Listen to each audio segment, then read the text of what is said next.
Okay, so we have to talk about China is preparing for $38,000 gold because I think we're being lied to. We're being told that the global economy is stable, that things are normalizing, that the biggest risks are behind us. But then you look at what's actually happening. Last week, something happened in China that has never happened before. The biggest exchange-traded fund in the entire country, the one ordinary Chinese people pour their money into, is now a gold ETF. This Guan Yu Gold ETF now holds $13 billion, surpassing the fund that tracks China's S&P 500, which sits at $12 billion. That's a $1 billion difference. Now, if you see that once, it could be a coincidence. But it's happening while gold prices are kind of crashing, and China is still buying. Welcome to the Alpha Brief. I'm Marcus Reid, and if you're new here, we follow the money so you don't have to. Today, we're going to prove that a massive, systemic shift is underway, driven by the world's two biggest economies, and it will fundamentally reshape the value of your money. Now, why does any of this matter to you? Because these seismic shifts aren't just abstract economic theories, they land squarely in your actual life. If you own a home, the cost of that mortgage is directly tied to the stability of the global financial system. If you're carrying any debt, whether it's on a credit card or a car loan, the interest rates you're paying are already reacting to these underlying pressures. If your paycheck hasn't moved much in the last few years, but your grocery bill keeps climbing, you're already feeling the hidden tax of this instability. And if you're trying to save anything, whether it's for retirement or a down payment, the purchasing power of those dollars in your savings account is eroding faster than you think. This isn't just about distant geopolitics. This is about your wallet, right here, right now. Let's consider the context here, because this isn't just about China. This is a story with two sides of a very valuable coin. On one side, you have China's unprecedented move into gold. Remember, gold peaked at around $5,600 an ounce earlier this year, and then it went down almost 30%, dropping below $4,000. And yet, while that was happening, China was buying way more gold.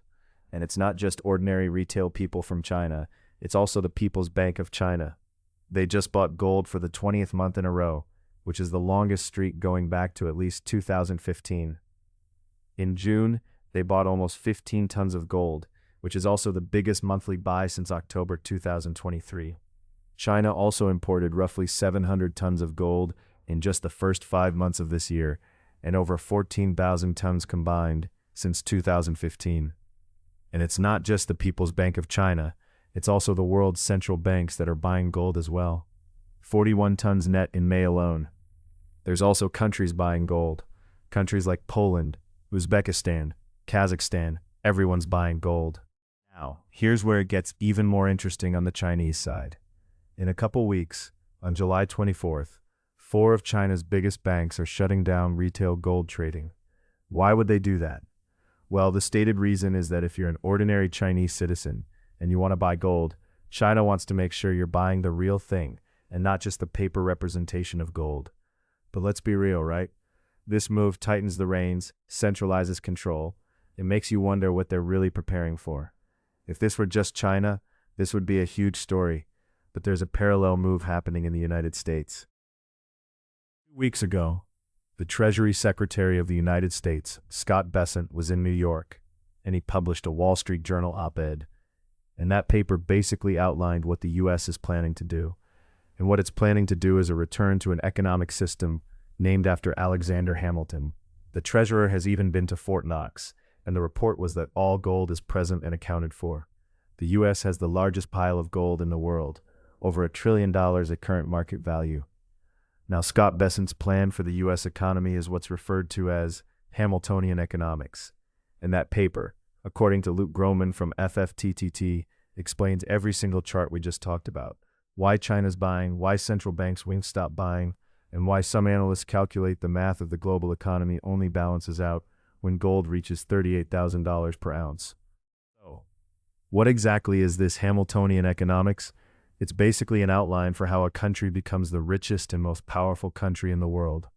It's how countries become superpowers, and every country that ever got rich did it this same way. And how they do it is, they cheat, right? They use protective policies and taxes, and after they win, They preach to the rest of the world that other countries should trade freely and not manipulate their prices. They're like, hey guys, I'm done cheating. I won. You can't cheat anymore.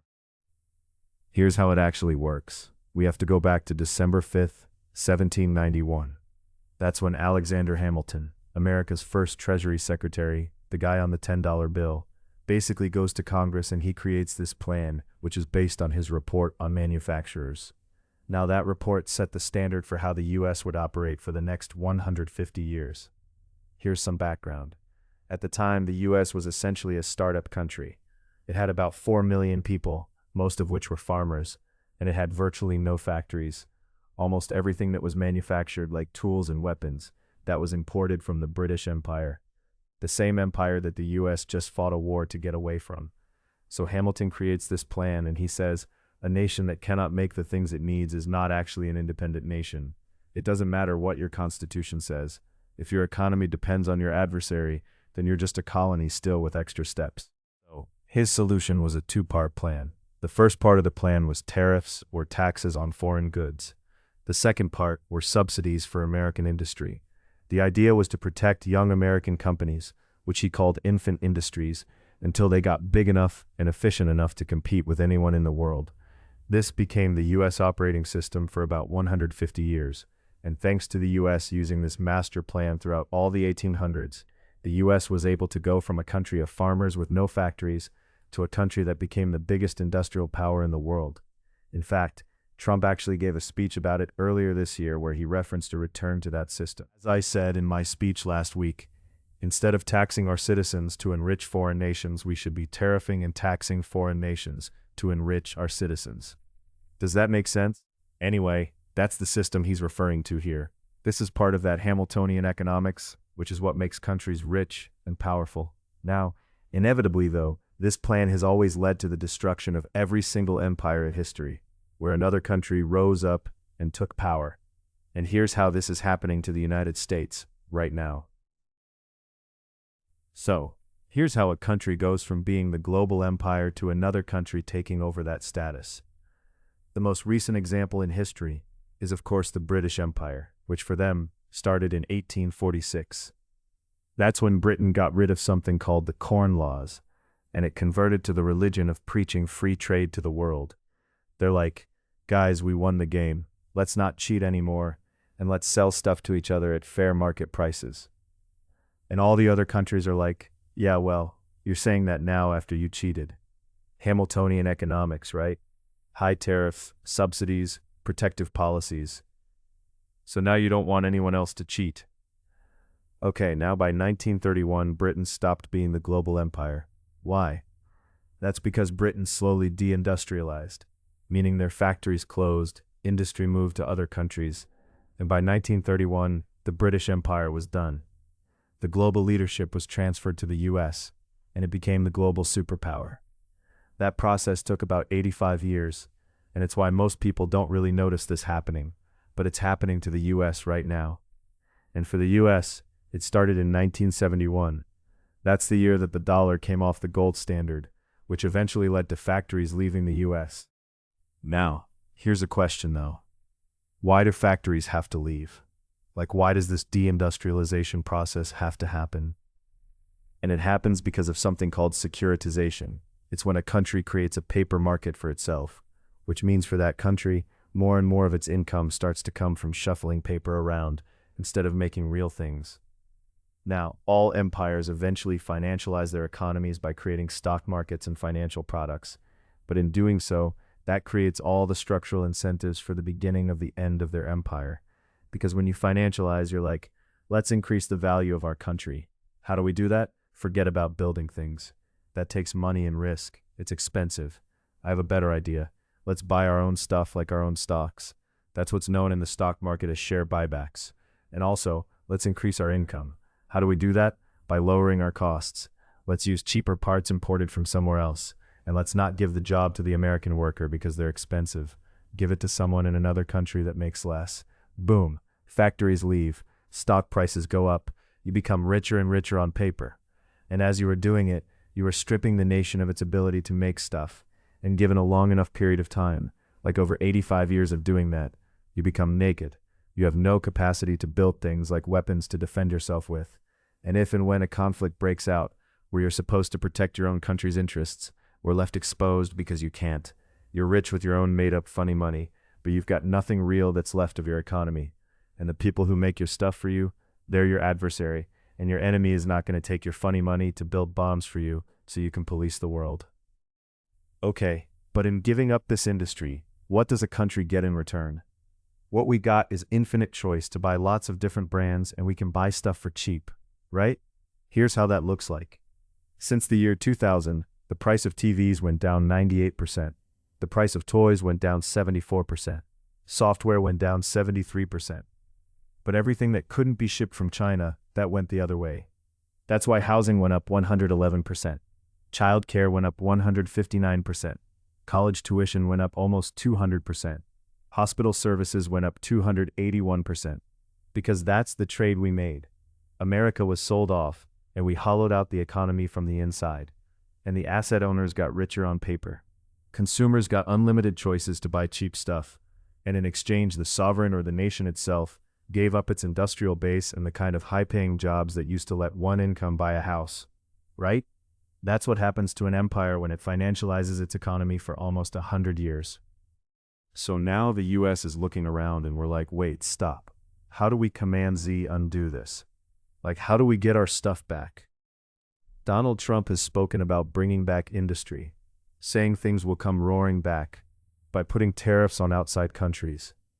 That's what the people in Trump's administration are trying to posture with. They're trying to go back to this Hamiltonian economic system. Okay, but how do we know that this is what they're really trying to do? And how we know this is because in January of this year, Jameson Greer, who's the U.S. Trade Representative, gave a speech at Davos where he talked about the United States going back to that Hamiltonian economic system. And then 2 weeks later, the U.S. attacked Iran, and the news cycle moved on and forgot about it. But then on June 23rd, Treasury Secretary Scott Bessent was in New York, and he put out that Wall Street op-ed paper literally named Hamilton Inspires Trump's Economic Statecraft. And in that paper, he talked about 5 core principles of what he wants the U.S. to do. The first one is economic security starts with national capacity, meaning we need to be able to make things again. We need factories. 2, America's openness will be matched by reciprocity, meaning if you let us sell our stuff in your country, you can sell your stuff in ours. Okay. 3, America will rewrite the rules of the next economy. That's fluff. I don't really know what that means. 4, financial leadership is a central instrument of statecraft. The 5th principle, unfortunately, was cut off in the source. So, what does this actually do to you, the listener? This isn't about what you might do, but what's coming down the pipe right into your financial life. For your job security or your ability to find a new one, this shift means a fundamental reevaluation of where things are made. If the U.S. is serious about bringing back manufacturing, that will mean some jobs could return, yes, but it will also mean higher labor costs overall.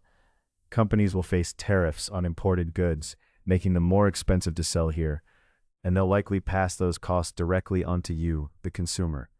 This isn't a quick fix. It's a multi-decade re-industrialization that will be bumpy, to say the least. Your savings, the implications are stark. When a country deindustrializes and financializes, it creates a lot of paper wealth. But as the U.S. attempts to reverse that, to re-industrialize, what happens to all that paper wealth? The very act of bringing manufacturing back, of building factories, of investing in real assets, is inherently inflationary. You're talking about massive capital expenditures, increased demand for labor, and higher input costs. This means that the dollars sitting in your savings account will likely continue to lose purchasing power, maybe even faster than they have been. The era of cheap goods, especially those imported from China, is coming to an end. That 98% drop in TV prices, don't expect that to continue. The grocery store. And for almost everything you buy, you're going to see costs climb. The infinite choice to buy cheap stuff that we got in exchange for our industrial base. That bargain is being rescinded. If the U.S. puts tariffs on foreign goods, those goods become more expensive. If we try to make them here, the cost of labor and production is higher than overseas. Either way, the price tag at checkout goes up. This isn't just a little inflation. This is a structural repricing of almost everything in your life that isn't a service. Think about how much more you pay for housing, childcare, college, and hospital services today, the things that couldn't be shipped from China. Those prices went up 111%, 159%, almost 200%, and 281% respectively since 2000. Now, imagine that kind of price pressure spreading to manufactured goods. Your mortgage and other borrowing costs, a return to an industrial economy, combined with a global push away from paper assets and towards real assets like gold, suggests a world with higher interest rates. Central banks buying gold, countries limiting paper gold trading, these are moves to de-risk from a purely fiat system, to introduce real, tangible value back into the core of their reserves. This isn't a sign of stability, it's a sign of a deep, systemic distrust in the current financial architecture. When that distrust ripples through the system, it often manifests as higher costs of capital. Banks demand a greater return on their money because the future is less certain. This means your mortgage rates, your car loan rates, your credit card interest, they're not going down, they're going up, up, up. So who wins and who loses in this scenario? The asset owners who got richer on paper during the financialization era will face a reckoning as real assets become more valuable relative to paper ones. Consumers who enjoyed unlimited choices in cheap stuff will lose that access and face higher prices. The sovereign, the nation itself, will attempt to regain its industrial base and the kind of high-paying jobs that used to let one income buy a house. But this will come at a tremendous cost to the immediate consumer. It's a massive multi-generational trade-off, and you're already caught in the middle of it. Now, I don't know exactly how this plays out, and nobody does. Maybe it resolves smoothly, that's possible. But the physical evidence, the bond market, and 50 years of history are all pointing the other way. My read of the evidence is that over the next 6 to 12 months, we'll see continued aggressive gold accumulation by central banks and nations, particularly China, even as the spot price might fluctuate. This isn't about short-term trading, it's about long-term strategic positioning by global powers. We will also see more concrete policy moves from the US, mirroring the Hamiltonian playbook, with increased tariffs and subsidies, meaning higher prices for imported goods and a slow, painful reshoring of some industries. The math of the global economy, as some analysts suggest, may indeed only balance out at a gold price that makes today's numbers look like pocket change. The number I'm watching is the monthly net gold purchases by global central banks. If that trend continues its relentless climb, then the signal is clear. Join me next time as we track this and other stories that impact your financial future.